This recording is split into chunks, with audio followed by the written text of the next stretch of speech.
杨开，你入门3年，147场挑战无一获胜，此次以命相搏，境界却毫无提升，你图什么？乱柿子，随便你。Hai hai hai, selamat datang kembali di channel Min Donghua. Di video kali ini kita akan melanjutkan cerita Donghua Martial Peak. Ayo nggak pakai lama-lama lagi, langsung aja ke ceritanya. Cekidot.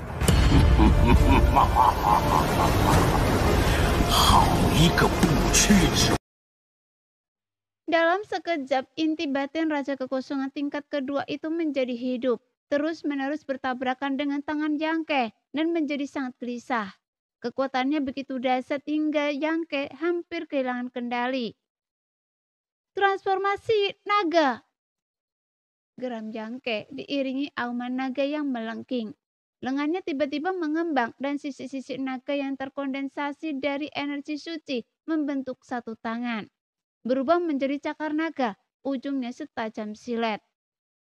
Kemudian aura naga yang menggema memenuhi udara. Naga darah itu membeku di tempat, tak berani bergerak. Ia menatap Yangke dengan takjub, mulutnya menganga, seolah ingin mengatakan sesuatu, tetapi kata-kata itu tak terucapkan.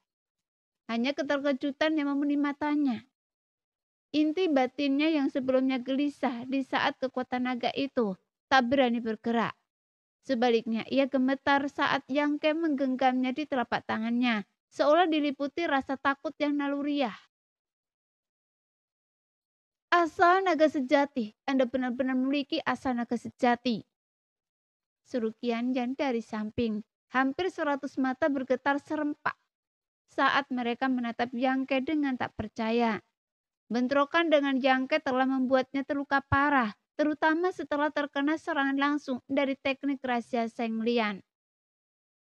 Kekuatan spiritualnya hampir terkuras habis. Ia berharap Sui Jiao akan membalas dendamnya. Tetapi dia tidak menyangka Yangke akan meningkatkan kekuatannya. Kekuatan yang ia tunjukkan kali ini adalah esensi naga sejati. Kekuatan yang didambakan semua ras monster. Anda seorang manusia, bagaimana mungkin memiliki kekuatan esensi naga sejati? Suara Qianyan terdengar aneh, dipenuhi amarah, kecemburuan, dan kecurigaan. Dan Anda bahkan bisa menggunakannya. Qianyan tak kuasa menahan rasa ketidakberdayaan yang mendalam. Semakin ia bertarung dengan Yangke, semakin ia tak bisa memahami batas kemampuan Yangke. Bahkan setelah mengaktifkan esensi naga sejati, Qianyan samar-samar merasa itu bukanlah kekuatan terbesarnya. Sepertinya manusia ini memiliki senjata tersembunyi. Esensi naga sejati macam apa yang Anda miliki? Tanya Qianyan. Tatapannya tajam. Anda pikir saya akan memberitahu Anda? Yangke mencibir sambil melemparkan inti batin di tangannya. Anehnya inti batin itu awalnya bergejolak, tetapi setelah Yangke melepaskan kekuatan esensi naga suci emas, ia menjadi lebih jinak daripada kelinci.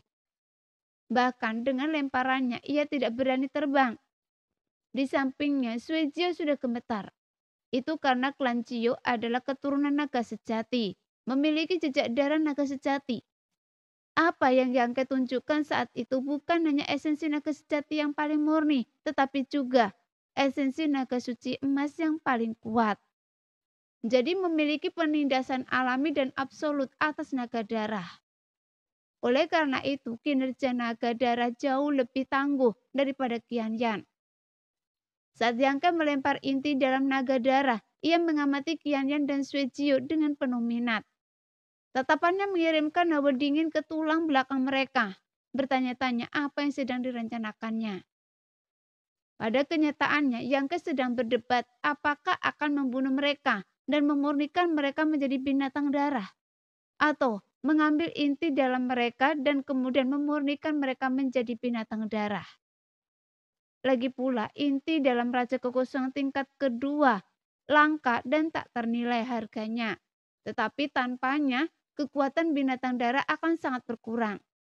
Namun, jika ia menyempurnakan mereka menjadi binatang darah, tanpa inti batin mereka, hal ini membuatnya ragu dan tak yakin harus berbuat apa. Namun saat ia sedang bergulat dengan pikiran ini, suara Ciyue tiba-tiba terdengar dari dalam gunung bulan sabit. "Nak, lepaskan mereka!" Dan kata-kata Ciyue tak hanya mengejutkan Yangke sesaat. Raut wajahnya terkejut, bahkan Suecio dan Qianyan pun tercengang, menoleh ke arah gunung bulan sabit. Jelas tak seorang pun menyangka Ciyue akan mengatakan hal seperti itu. Setelah jeda yang lama, Yangke menurunkan kening dan bertanya, "Senior, apa maksud Anda?" "Lepaskan mereka." Suara Ciyue terdengar acuh tak acuh, tanpa dendam atau amarah, seolah-olah ianya berbicara dengan nada biasa. "Meskipun Suecio dan Qianyan telah menyinggung perasaan saya, tapi bagaimanapun juga mereka adalah Raja Monster. Jika mereka mati di sini, kekuatan ras monster pasti akan merosot, yang akan merugikan bintang Kaisar Chen saya." Mendengar kata-katanya, Suecio dan Qianyan tak kuasa menahan diri untuk tidak terlihat gembira, namun juga sedikit malu. Dibandingkan dengan kepedulian Ciyue yang luas terhadap ras monster dan bintang Kaisar Chen, mereka merasa sedikit terlalu picik. "Kalau Anda tidak membunuh ular itu, Anda tinggal pakai tongkat. Membiarkan harimau itu kembali ke pegunungan hanya akan membawa masalah di masa depan. Senior, apa Anda sudah memikirkannya matang-matang?" tanya Yangke dengan suara berat. Suecio dan Qianyan langsung melototi Yangke, berpikir Ciyue sudah rela melepaskan mereka, jadi apa gunanya orang luar ikut campur? Tapi Ciyue berkata, "Kenapa Anda harus mengajari saya ini? Setelah pelajaran ini, mereka butuh setidaknya 1 dekade pengasingan untuk pulih. Setelah itu, kalau saya suruh mereka ke timur, beraninya mereka ke barat." Suecio dan Qianyan saling berpandangan dengan cemberut. Meski enggan, mereka berdua tahu Ciyue benar. Meskipun Ciyue baru menyerang sekali, kedua Raja Monster itu samar-samar merasa bahwa wilayah Ciyue sudah mendekati wilayah Raja Kekosongan tingkat ketiga. Dengan sedikit waktu lagi, dia pasti akan menjadi Raja Monster bintang Kaisar Chen. Pada saat itu, Suecio dan Qianyan tidak akan berani melawan dan akan terpaksa tunduk pada Ciyue. Lagi pula, ras monster selalu menghormati yang kuat. Tak ada ruang untuk negosiasi. Memikirkan hal ini, Suecio dan Qianyan bagaikan bola kempes. Semangat juang mereka lenyap. Mereka mengepalkan tangan dan berkata lemah, "Jika kita bisa lolos dari bencana ini hari ini, kita akan mengikuti perintah yang mulia Raja Monster di masa depan." Mereka bahkan mengubah cara menyapa Ciyue. "Sikap kalian berubah begitu cepat?" Yangke menatap mereka dengan takjub. Suecio dan Qianyan tersipu dan melototi Yangke. "Karena kalian sudah menyadari ini, saya akan mengampuni nyawa kalian hari ini." Ciyue mendengus dingin. "Terima kasih yang mulia." Suecio dan Qianyan tambah gembira dan mengungkapkan rasa terima kasih mereka.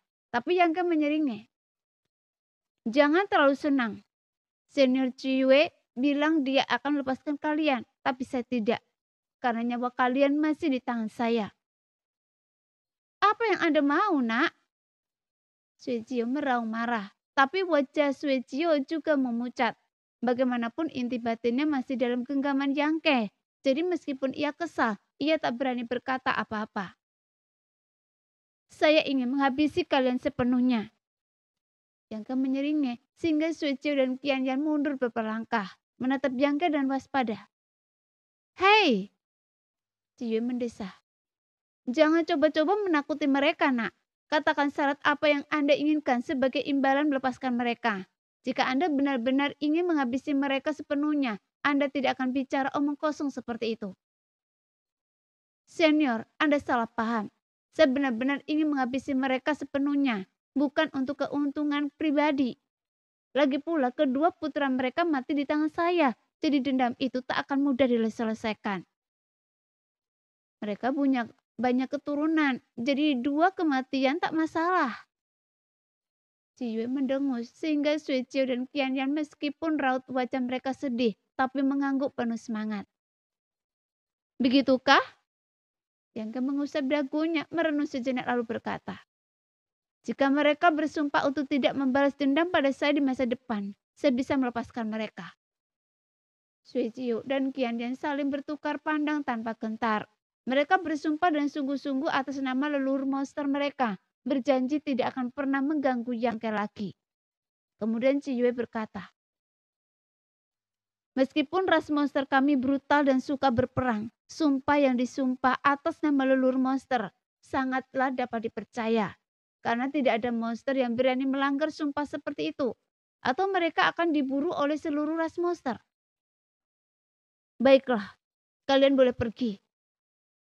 Yang menyeringai, melambaikan tangan ke arah Suecio, tapi Suecio menatap Yang dan penuh semangat. Inti batin saya akan menyimpannya. Yang terkekeh. Kalau begitu, Anda bisa membunuh saya, kata Suecio, wajahnya murka. Tapi Ciyue berkata, nah, berhenti main-main, kembalikan inti batin itu padanya. Yang berkata dengan suara yang dalam. Senior, saya sudah bertarung begitu lama. Saya tidak mungkin mendapatkan apa-apa kan? Lagi pula saya sudah membayar mahal. Bajingan kecil, Anda menunggu saya di sini. Ciyue tiba-tiba tampak mengerti sesuatu, mengumpat dengan gigi terkatup.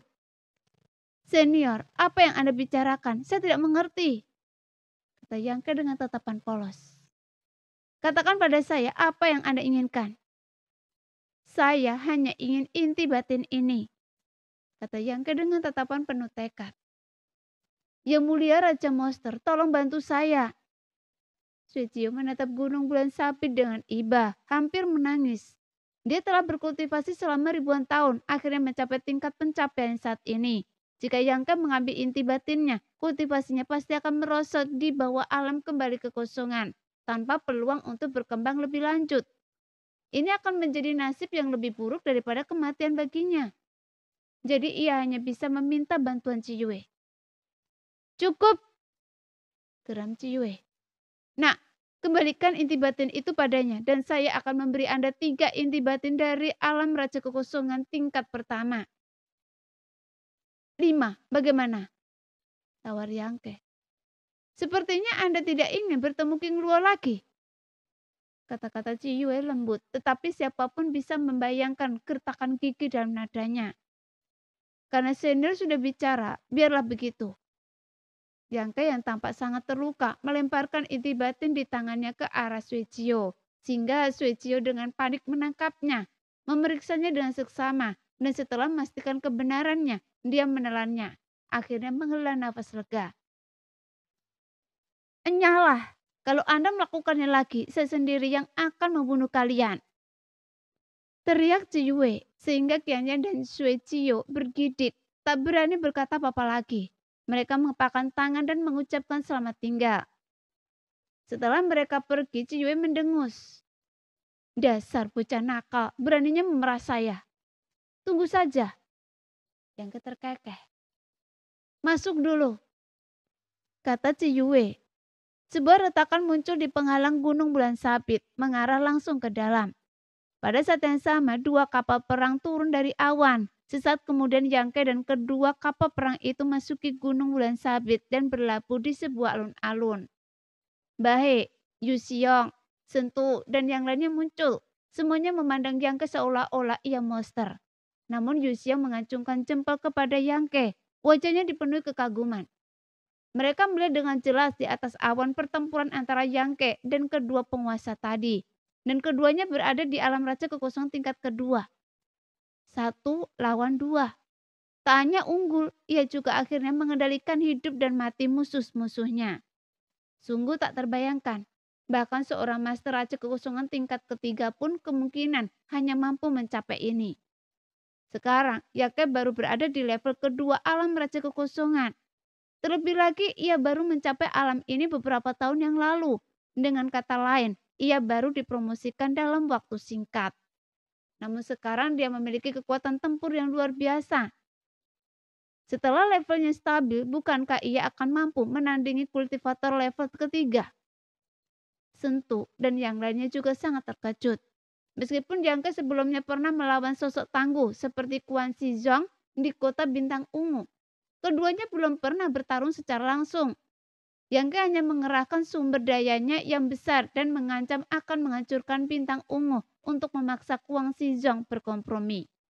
Jadi ini sangat berbeda dengan pertarungan langsung kali ini. Tuan telah memerintahkan bahwa tidak nyaman baginya untuk bertemu dengan Anda hari ini. Anda diminta untuk tinggal di sini selama beberapa hari sampai vitalitasnya stabil, kata Bahe melangkah maju mendekati Yang Ke. Tidak masalah, Yang Ke mengangguk. Dia juga tahu bahwa Ci Yue yang sedang menjalani masa retretnya pasti akan terpengaruh oleh kejadian hari ini. Meskipun dampaknya tidak signifikan, pemulihannya tetap membutuhkan waktu. Jadi ia tidak menganggapnya terlalu serius. Pada saat itu, di bawah pengaturan Bahe dan yang lainnya, kamar dagang Heluo dan Yang Ke menetap di Gunung Bulan Sabit. Mereka tidak menerima perlakuan khusus dan tidak ada yang memperhatikan mereka setelah mereka menetap. Tapi Yang Ke menyadari bahwa akomodasi mereka tidak jauh dari akomodasi Sang King Luo. Dan ia tahu ini adalah pengaturan yang disengaja oleh Ci Yue. Di malam hari, dalam keheningan total, Yang Ke duduk bersila di kamarnya. Pikirannya melayang saat ia dengan hati-hati memeriksa lonteng Sang King Luo. Terlepas dari kebisingan pertempuran hari ini, Sang King Luo tidak terpengaruh atau bahkan merasa khawatir. Jelaslah bahwa ia pasti sedang berada di tengah-tengah pengasingannya, sepenuhnya terhalang dari segala persepsi eksternal. Beberapa lapis penghalang kuat melindungi lonteng Sang King Luo. Namun di hadapan kesadaran ilahi Yang Ke, penghalang ini terbukti bukan tantangan. Ia dengan mudah menerobosnya. Di ruangan di lantai 2 loteng, Yang Ke melihat Sang King Luo, sang ratu yang dulu mempesona. Keanggunan dan kecantikannya bahkan melampaui masa lalu. Daya tariknya yang dulu cukup untuk memikat dunia dan memikat semua orang, tetapi dengan kultivasinya yang tinggi dan infus esensi laba-laba iblis bulan, wanita yang mempesona ini memancarkan pesona yang menakjubkan. Bahkan pria seteguh Yang Ke pun tak kuasa menahan perasaan sedikit tersesat saat melihatnya. Dia tampak berubah menjadi pusaran yang luas. Daya tariknya yang tak terbayangkan mampu menyerap tatapan dan kesadaran pria manapun, membuat mereka tak tertahankan. Pada saat ini, Sang King Luo duduk bersila di tanah, lengannya terbuka ke udara. Tangannya yang halus membentuk mantra yang mendalam. Perhatian Yang Ke tanpa sadar tertuju pada lengan-lengan indah itu sejenak. Di bawah Sang King Luo, sebuah susunan sihir sedang beroperasi dan di hadapannya beberapa batu domain berdiri. Saat susunan sihir beroperasi, energi di dalam batu domain tersedot keluar, terus mengalir ke tubuhnya. Di sekitar Sang King Luo, bentuk embrio medan domain sudah bergelombang. Gelombang samar kekuatan domain terus muncul, aspek paling menantang dalam perjalanan dari alam kembali kekosongan ke alam raja kekosongan. Bukanlah akumulasi esensi suci, melainkan pemahaman domain. Hanya dengan memahami rahasia pemahaman, seorang prajurit dapat melepaskan diri dari penghalang ini dan mencapai alam baru. Sebelum ini, seorang prajurit alam kembali kekosongan harus memadatkan medan momentum mereka ke tahap kesempurnaan agung. Perlahan-lahan mengubahnya menjadi medan domain. Setelah mengamati sejenak, wajah Yang Ke berseri-seri gembira. Sang King Luo, penyihir wanita ini, layak telah menyerap kekuatan asli laba-laba iblis bulan langit. Bakatnya mungkin benar-benar berbeda dari sebelumnya. Sekarang medan momentumnya telah matang dan ia juga telah mencapai ambang batas domain. Selama waktu yang cukup terkumpul dan kesempatan itu datang, ia bisa merobos alam raja kekosongan. Dari para wanita yang dikenal Yang Ke sejak awal, yang memiliki bakat paling menonjol tidak diragukan lagi adalah Xian Ningsang. Lagi pula dia memiliki fisik yang istimewa dan tubuh suci dari roh obat. Memiliki kelebihan yang tak tertandingi oleh orang biasa dan masa depan dengan kemungkinan tak terbatas. Berikutnya adalah Ratu Pesona Sang King Luo. Wanita mempesona ini juga memiliki fisik yang istimewa, tetapi tubuhnya sedikit cacat, membuatnya kurang berguna dibandingkan Xian Ningsang. Dan Suyan, mantan kakak senior Pavilion Langit Tinggi, harus berada di posisi ketiga. Ini adalah kerugian alami, bukan karena bakat Suyan benar-benar tak tertandingi. Tetapi sekarang, tampaknya ketiga wanita itu memiliki bakat luar biasa, dengan kekuatan yang setara. Tak perlu dikatakan lagi, setelah Xianningsha memperoleh tubuh roh pengobatan suci, ia semakin menyempurnakan esensi benua Tongsuan, menjadi penguasanya. Ia terhubung erat dengan benua itu, berbagi kejayaan dan kehinaannya. Masa depan setiap penguasa bintang cerah dan luar biasa. Sanggeng Luo di sisi lain menyerap esensi binatang kuno. Laba-laba iblis bulan langit yang tidak hanya memperbaiki kekurangan fisiknya, tetapi juga meningkatkan bakatnya ke tingkat yang baru. Laba-laba iblis bulan langit bukanlah makhluk biasa. Meskipun bukan roh suci, pada zaman dahulu ia mampu melawan roh suci, dan bahkan di zaman dahulu merupakan kekuatan yang dominan. Tangguh untuk diperhitungkan. Adapun Suyan, ia memiliki esensi ponik es dan telah mengolah seni hati es di lembah Pingxin. Ia telah menempa tubuh Gyo es, memasuki kolam dingin penciptaan, dan memperoleh pedang ilahi es misterius peninggalan Pingyun, pendiri lembah Pingxin. Jadi bakat dan potensinya tidak kalah dari kedua orang sebelumnya. Bukti terbaiknya adalah ketiga wanita itu kini telah mencapai puncak tingkat ketiga dari alam kembali kekosongan.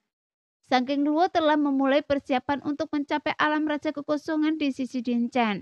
Dan Yang Ke yakin bahwa Suyan dan Xianningsha sama-sama sibuk di dalam sekte Lingzhou.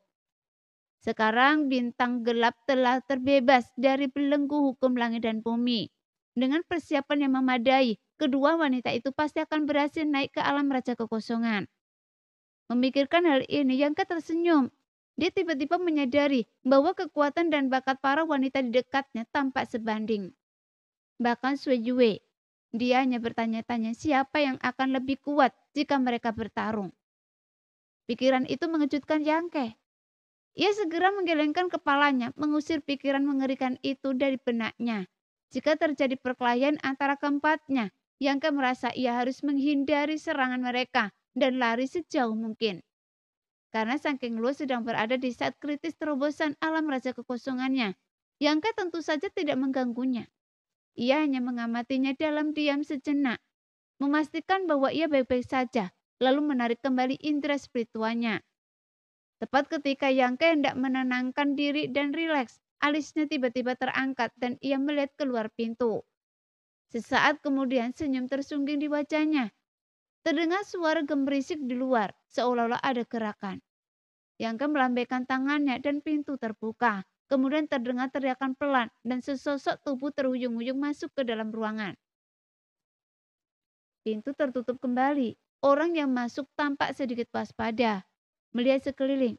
Ketika ia menyadari Yang Ke menatapnya dengan senyum di wajahnya, ia tak kuasa menahan diri untuk mendengus kesal. Kalau Anda di sini, masuk saja. Apa yang Anda lakukan diam-diam di luar? Yang Ke tertawa bodoh, berdiri melambaikan tangan kepada wanita di seberangnya dan pergi ke meja untuk menuangkan segelas air. Orang yang masuk adalah Biluo, pelayan yang selalu mengikuti Sanggeng Luo. Biluo telah berada di sisi Sanggeng Luo sejak mereka berada di kota Piosiang, di tanah jahat Changyun. Ia telah menemani Sanggeng Luo sejak saat itu, bahkan ketika mereka melewati altar dan memasuki bintang Kaisar Chen. Terakhir kali ia bahkan pergi bersama Sanggeng Luo untuk berlatih di Taman Kekaisaran.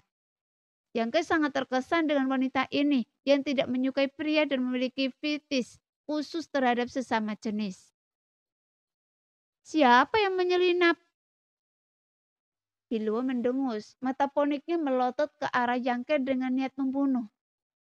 Anda benar-benar bajingan, karena Anda tahu itu saya, kenapa Anda tidak memanggil saya? Malah Anda tiba-tiba membuka pintu dan mencoba menakut-nakuti saya. Iya, itu salah saya, duduk dan minum teh. Yang Ke, yang tentu saja tidak cukup bodoh untuk berdebat dengannya, memberi istirahat dengan tangannya. Biluo duduk dengan marah, mengambil cangkir tehnya, meminumnya sekaligus, lalu duduk diam di sana. Yang Ke menunggu sejenak, tidak yakin akan tujuannya. Tepat saat ia hendak bertanya, Biluo tiba-tiba mendongak, Mata indahnya berbinar dengan kecemerlangan yang berbeda saat menatapnya. Dengan sedikit kegembiraan ia berkata, "Saya dengar dari beruang besar itu, Anda sudah berada di level kedua alam raja kekosongan." Beruang besar? Yang tampak bingung, tetapi bayangan kakak iparnya yang murahan, Yu Xiong, langsung terlintas di benaknya. Jadi dia tersenyum dan mengangguk. "Iya, pantas saja Anda terlihat jauh lebih tegap dari sebelumnya." Biluo dengan santai mengulurkan tangan halusnya dan menepuk bahu Yangke. Raut gembira terpancar di wajahnya. "Ratu benar, Anda punya masa depan yang cerah." Dia bersikap tenang dan kalem, seolah-olah itu adalah hal yang nyata. Yangke tersenyum tipis. Dengan status dan tingkat kultivasinya saat ini, selain beberapa monster tua yang belum kembali, Biluo mungkin satu-satunya di dunia yang berani berbicara seperti itu kepadanya. Namun Yangke tidak merasa terganggu. Sebaliknya, ia merasakan sedikit kegembiraan. Lagi pula mereka semua berasal dari dunia Zhongdu, jadi ada kecocokan alami. Teruslah bekerja keras, seorang pria harus kuat. Kalau tidak, bagaimana Anda bisa melindungi ratu di masa depan? Ya, ya. Yangke mengangguk berulang kali. Ekspresinya menunjukkan bahwa ia sedang diajari. Biluo menyipitkan mata padanya. Kilatan di matanya seolah-olah ia sangat puas dengan penampilannya. Namun Yangke dengan tajam memperhatikan bahwa di balik wajah Biluo yang tampak bahagia, ada sedikit kekecewaan. Setelah merenung sejenak, Yangke mulai mengerti mengapa Biluo seperti ini. Setelah memikirkannya, ia tersenyum dan berkata, "Anda juga tidak buruk. Anda sudah mencapai tingkat pertama alam kembali kekosongan." Bakat Biluo tidak terlalu bagus. Di dunia Zhongdu ia hanya di atas rata-rata. Melihat seluruh bidang bintang, bakatnya mungkin hanya akan digolongkan rata-rata. Namun setelah ia mengikuti Sangking Luo melalui altar menuju bintang Kaisar Chen, setelah bertemu dengan sisa-sisa laba-laba iblis bulan sabit, Sangking Luo juga mendapat manfaat dari menyerap esensinya. Ini ditambah dengan perbekalan dari wilayah bulan merah, memungkinkannya mencapai ranah kembali kekosongan hari ini. Kalau tidak, dia mungkin paling banter hanya seorang raja suci. Bahkan mungkin hanya 1 atau 2 tingkat lebih tinggi. Alam kembali kekosongan tingkat 1 tidak ada apa-apanya. Biluo terkekeh meremehkan diri sendiri. Ratu akan segera merobos ke ranah raja kekosongan. Saya tidak tahu berapa lama lagi saya bisa mengikutinya. Seperti yang diduga. Mendengarnya berbicara dengan sedih, Yangke langsung tahu kecurigaannya benar. Biluo jelas bereaksi terhadap kesenjangan yang semakin lebar antara dirinya dan Sangking Luo. Inilah alasan perilakunya. Meskipun persahabatannya dengan Sangking Luo luar biasa, jika perbedaan kekuatannya terlalu besar, kehadirannya akan menjadi beban. Sama seperti saat ujian penjara darah terakhir. Dia tidak bisa menemani Sangking Luo. Mengingat pengabdiannya kepada Sangking Luo, bagaimana mungkin ia rela membiarkan Sangking Luo mengkhawatirkannya. Ketika jarak antara dirinya dan Sangking Luo semakin lebar, ia bahkan mungkin akan pergi diam-diam. Setelah memahami hal ini, Yangke telah mengambil keputusan dan tersenyum tipis. Kemudian dia berkata, "Apakah tidak ada metode kultivasi atau teknik rahasia yang cocok untuk umat manusia di bintang Kaisar Chen?" Biluo mengangguk dan berkata, "Anda benar, ini adalah bintang monster." Sang ratu membawa asal-usul laba-laba iblis bulan langit yang membuatnya menjadi setengah monster. Oleh karena itu, tidak masalah baginya untuk mengolah kode rahasia tertinggi ras monster. Tetapi saya tidak dapat menemukan yang cocok untuk saya. Meskipun ada beberapa metode kultivasi dan teknik rahasia manusia di Istana Bulan Merah, kualitasnya tidak tinggi. Saya juga menemukan yang paling kuat untuk dipraktekkan, tetapi efeknya tidak ideal. Biluo tampak kesal. "Saya punya beberapa di sini." Yang tersenyum tipis. Biluo segera menatapnya. Mata indahnya berkilauan dengan cahaya mengejutkan. Lalu ia dengan belak-belakan mengulurkan tangannya dan berkata, "Berikan pada saya sekarang, dan saya akan mengingat Anda selamanya." Wajah Yangke memucat, bertanya-tanya mengapa ada yang terdengar aneh. Biluo sepertinya menyadari bahwa ia agak tiba-tiba dan ia menjulurkan lidahnya dengan malu dan berkata, "Kalau boleh, bisakah Anda mengajari saya? Saya akan mengingat kebaikan Anda selamanya dan tidak akan pernah menjelek-jelekan Anda di depan ratu lagi." "Anda bahkan menjelek-jelekan saya di depan si King Luo?" geram Yangke. Biluo cemberut. "Ratu benar-benar terobsesi pada Anda. Dia selalu menertawakan semua yang saya katakan." "Apa yang Anda katakan padanya?" tanya Yangke, merasa agak bersalah. "Semuanya. Saya menceritakan semuanya pada ratu." Biluo menatap Yangke dengan wajah polos. "Termasuk saat di loteng itu?" "Jangan bahas itu. Ini aib seumur hidup saya." Biluo melototi Yangke dengan hina. Wajahnya memerah. Sambil berbicara, ia tak kuasa menahan diri untuk menjilat sudut mulutnya, seolah ada sesuatu di sana, sehingga Yangke mendesah berat. Biluo tiba-tiba gelisah. Jika ia tak berharap Yangke memberinya teknik kultivasi yang cocok untuk umat manusia, ia pasti sudah membanting pintu dan keluar. Setiap kali teringat kejadian itu, ia berharap bisa menemukan lubang dekat tanah dan tak pernah keluar lagi. Meski puluhan tahun telah berlalu, hingga sekarang ia masih ingat betul aroma unik itu. "Lupakan saja, jangan bahas itu lagi. Anggap saja tak pernah terjadi." Yangke melambaikan tangannya. Biluo mendudukkan diri di kursinya dan mengangguk penuh semangat. Telinganya memerah dan terasa panas. "Coba saya lihat kelima elemen Anda," tanya Yangke tanpa ragu mengulurkan tangan dan meletakkan dua jari di pergelangan tangan Biluo, sehingga Biluo tetap diam, membiarkan Yangke menyelidikinya. Setelah beberapa saat Yangke berkata, "Api adalah elemen dominan dari 5 elemen, jadi tidak mengherankan. Sifat Biluo yang riang dan cepat marah cocok dengan atribut apinya. Sebelumnya saya berlatih teknik atribut api dan saya rasa berlatih teknik atribut api jauh lebih cepat daripada teknik lainnya," kata Biluo. "Itu wajar.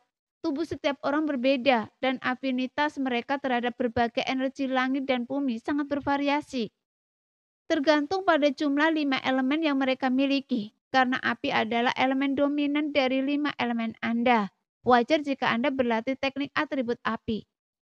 Coba saya lihat apakah ada yang cocok untuk Anda."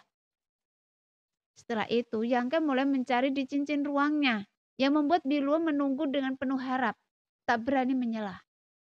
Jelas teknik dan keterampilan rahasia yang dimiliki Yangke semuanya dijarak dari perbendaharaan bintang ungu. Bagaimana mungkin benda-benda yang tersimpan di pembendaharaan bintang ungu itu buruk? Bahkan dapat dikatakan bahwa setiap teknik dan setiap rangkaian teknik rahasia adalah rahasia bintang ungu. Yangke awalnya bermaksud membawa benda-benda ini kembali ke sekte langit tinggi agar sehingga para murid sekte bisa memiliki lebih banyak pilihan. Namun karena Biluo membutuhkannya, Yangke tentu tidak pelit dan mencarinya dengan cermat, mencoba menemukan teknik yang paling cocok untuknya. Tak lama kemudian, sebuah buku kuno muncul di telapak tangan Yangke. Ia dengan santai melemparkannya ke Biluo dan berkata, "Gulungan harta karun tajam langit gagak api ini sepertinya sangat cocok untuk Anda. Lihatlah." Wajah Biluo berseri-seri dan ia segera mengambilnya dan mulai membaca. Kemudian Yangke berkata, "Teknik ini beserta ketiga bagiannya sangatlah lengkap. Bagian pertama saja sudah cukup untuk mendukung kultivasi Anda hingga tingkat ketiga alam kembali kekosongan. Membentuk esensi suci murni yang dikaitkan dengan api di dalam tubuh Anda. Bagian tengah dapat mendukung Anda hingga tingkat kedua alam raja kekosongan. Jika Anda dapat menemukan ramuan batin atau energi sumber milik gagak api, memurnikannya dan menggabungkannya ke dalam tubuh Anda, itu akan semakin meningkatkan kekuatan teknik ini. Memungkinkan Anda mencapai tingkat ketiga alam raja kekosongan tanpa masalah. Bagian ketiga mencangkup beberapa kekuatan magis dan teknik rahasia yang menyertainya, yang dapat Anda kembangkan sesuai keinginan Anda. Saat mencari teknik sebelumnya, Yangke juga sempat melihatnya sekilas dan merasa bahwa teknik ini memang cocok untuk Biluo. Jadi ia mengeluarkannya. Kekuatan dari set gulungan harta karun Tian Rui, gagak api ini terletak pada kemampuannya untuk menemukan ramuan batin atau energi sumber milik gagak api yang meningkatkan kekuatannya. Gagak api juga merupakan spesies binatang kuno. Meskipun tidak setenar naga sejati atau ponik sejati, dan bahkan selangkah di belakang laba-laba iblis bulan langit. Ia berada di level yang sama dengan makhluk seperti Siesi. Rumor menyebutkan bahwa binatang kuno ini memiliki jejak garis keturunan ponik api, tetapi sebenarnya masih harus dibuktikan. Dengan bantuan ramuan batin atau kekuatan sumber gagak api, kekuatan teknik ini dapat ditingkatkan setidaknya 10%. Ini adalah peningkatan yang benar-benar tak terbayangkan. Setelah mendengar kata-kata Yangke, Biluo sangat gembira, membolak-balik teknik tersebut dengan penuh semangat. Bersemangat untuk mulai berlatih. Ramuan batin dan kekuatan sumber gagak api mungkin sulit ditemukan di tempat lain, tetapi inilah bintang iblis cincin. Surga bagi ras monster. Tempat mungkin warisan gagak api masih tersisa. Karena alasan inilah Yangke secara khusus memilih teknik ini untuk Biluo. Sekarang Biluo membacanya dengan kecepatan tinggi, lalu dengan khidmat menyimpan gulungan harta karun Tian Rui gagak api di cincin spesialnya. Mata indahnya berbinar saat ia menatap Yangke dengan lembut berkata, "Terima kasih." "Tidak perlu." Yangke tersenyum. "Anda selalu di sisi King Luo, tak pernah meninggalkannya. Seharusnya saya yang berterima kasih pada Anda." "Wajar saja bagi saya untuk tetap di sisi Tuan saya. Saya akan mengingat kebaikan ini. Saya akan berterima kasih lagi saat ada kesempatan." Yangke tak berkata apa-apa lagi. Kemudian Biluo berkata dengan tidak sabar, "Kalau begitu istirahat yang cukup. Saya akan mempelajari teknik ini dulu." "Silakan." Yangke melambaikan tangan. Setelah sampai di Biluo, Yangke berpikir sejenak. Ia mengeluarkan tungku alkimia miliknya, Yi Suding, dan mengeluarkan sejumlah ramuan obat berharga. Ia mulai memurnikan ramuan di kamarnya. Waktu berlalu dengan cepat dan beberapa hari pun berlalu.